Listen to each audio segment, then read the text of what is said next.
In the smoky glow of the 1960s and 70s music scene, when soul, rock, and rhythm and blues were colliding in ways no one could fully control, there was a voice that didn't just sing songs. It carried survival, longing, and a kind of emotional truth that refused to fade with time. P. Arnold emerged in that world not as a manufactured star, but as a woman who stepped directly into the center of chaos and creativity, where legends were being made and broken in the same breath. Her journey began in the United States, but truly unfolded in the United Kingdom, where she became part of a cultural explosion that reshaped modern music forever. She was not always treated like the star she clearly was. In a business dominated by powerful producers, unpredictable frontmen, and shifting alliances, Arnold often found herself standing at the edge of recognition, even while her voice was anchoring some of the most iconic recordings of the era. Behind her performances were stories of reinvention, struggle, loyalty, and betrayal, stories that rarely made the headlines but lived deeply inside the music itself. This is not just the story of a soul singer. This is the story of a woman moving through a world of male dominance in rock history, where every collaboration came with both opportunity and risk. And along her path were 5 powerful figures who shaped her journey in ways that could not be erased.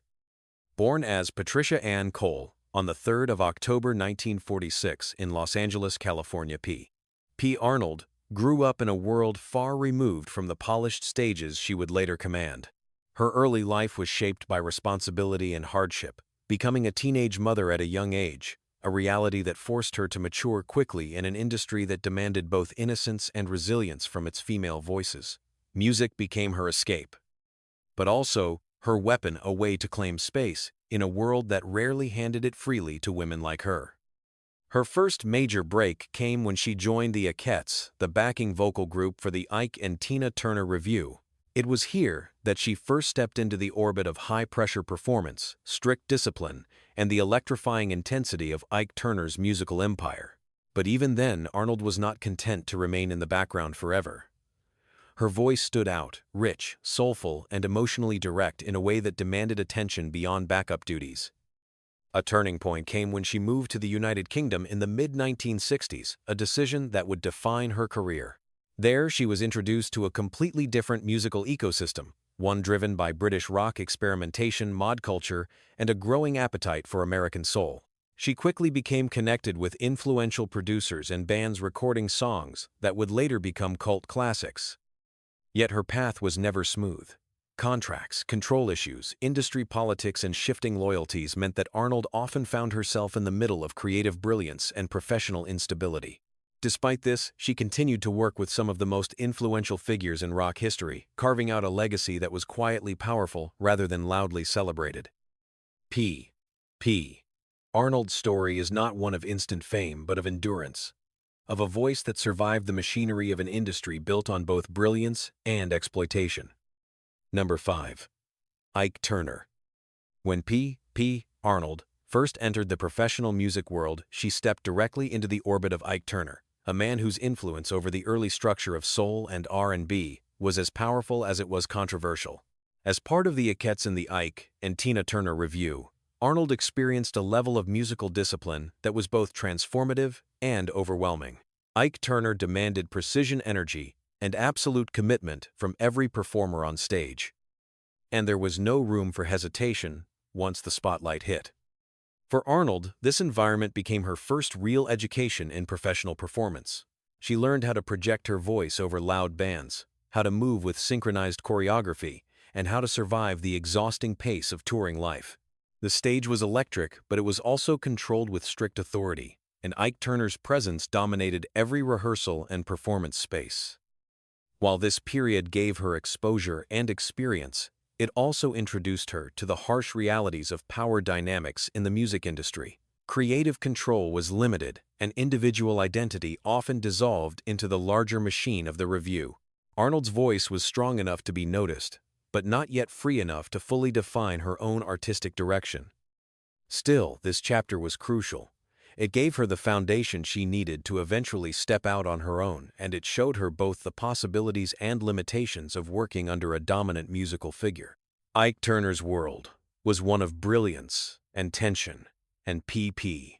Arnold carried both lessons with her when she eventually moved forward. Number 4. Andrew Loog Oldham.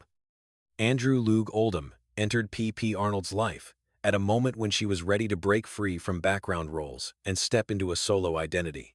As the manager and producer closely associated with the Rolling Stones, Oldham was deeply embedded in the British rock revolution, and he immediately recognized Arnold's vocal power as something distinct from the typical pop voices of the era. He brought her into the UK music scene, helping her record solo material and positioning her within a rapidly evolving cultural movement. Under his guidance, Arnold recorded songs that captured the emotional edge of soul music, blended with British rock production. Oldham understood image marketing and the importance of positioning an artist within a larger cultural narrative. However, the relationship was not without tension. Oldham's focus was often split between multiple acts, and Arnold sometimes found herself navigating an industry where attention was inconsistent and priorities shifted quickly. While he provided opportunity, he also represented the instability of the business side of music, where talent alone did not guarantee sustained support. Despite these challenges, this collaboration helped establish P.P. Arnold as a recognizable voice in the UK music scene.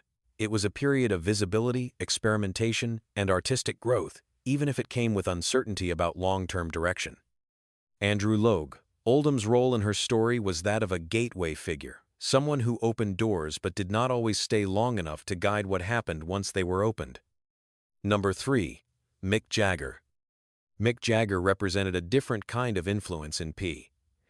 Arnold's journey, less as a direct manager and more as a cultural force within the same ecosystem she was navigating. As the frontman of the Rolling Stones, Jagger was at the center of the British rock explosion, shaping the sound, attitude, and global identity of an entire generation.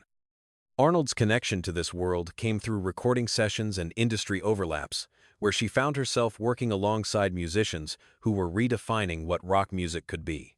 Jagger's presence symbolized the shift from traditional pop structures to a more rebellious, expressive form of performance art. In this environment, Arnold's voice became part of a larger tapestry of sound that included soul, blues, and rock fusion. She was not always in the spotlight, but she was consistently part of the creative fabric that supported it. Working within this orbit meant adapting to fast-moving sessions, shifting artistic directions, and the unpredictable nature of high-profile collaborations. While there was admiration for her talent, there was also the reality of being one voice among many in a rapidly expanding rock universe. Mick Jagger's world was one of constant movement, and Arnold had to find her place within that momentum without losing her own identity. This period reinforced her resilience.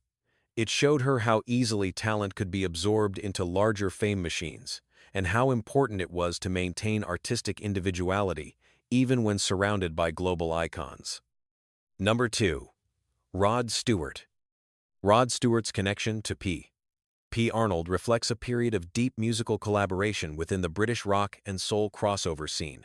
During the late 1960s and early 1970s, Arnold worked closely with artists connected to the same circles that Stewart moved through, including sessions that blended rock energy with soulful vocal arrangements.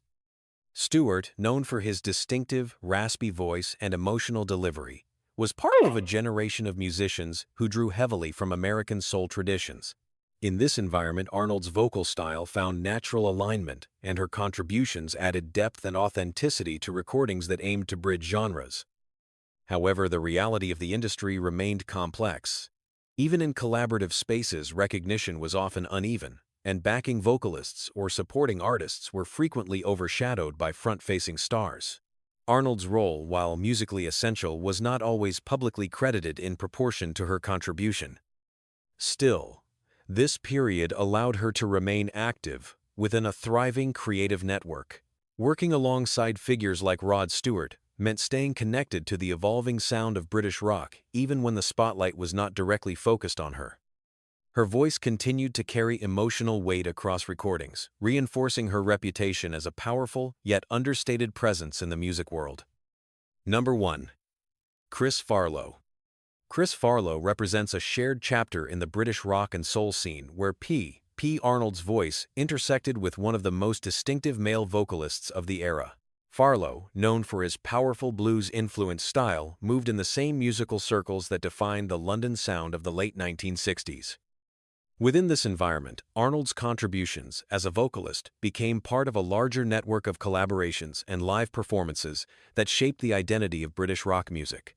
The connection between artists like Farlow and Arnold was built on mutual respect for vocal strength and emotional delivery, even if their careers followed different paths in terms of public recognition.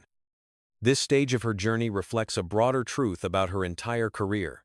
She was consistently present at the center of important musical movements, even when she was not always positioned as the headline figure.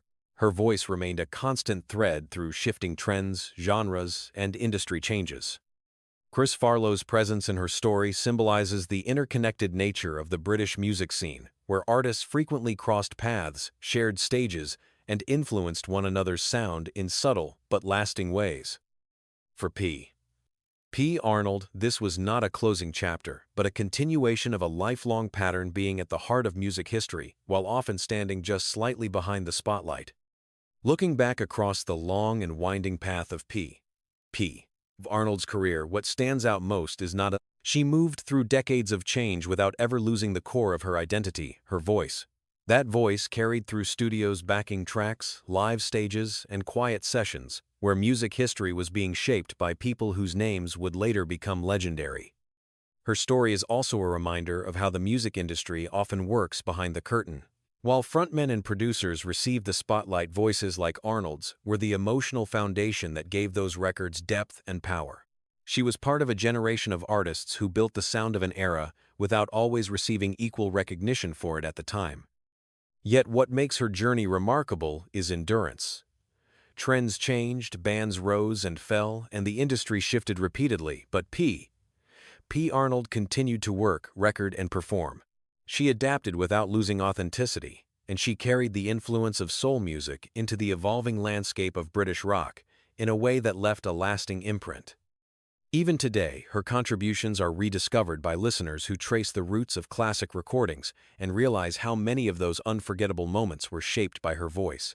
Her legacy is not defined by headlines or awards, but by the emotional weight she brought to every performance. In the end, Arnold's story is not just about surviving the music industry. It is about quietly shaping it from within, leaving behind a trail of sound that still resonates with those who listen closely.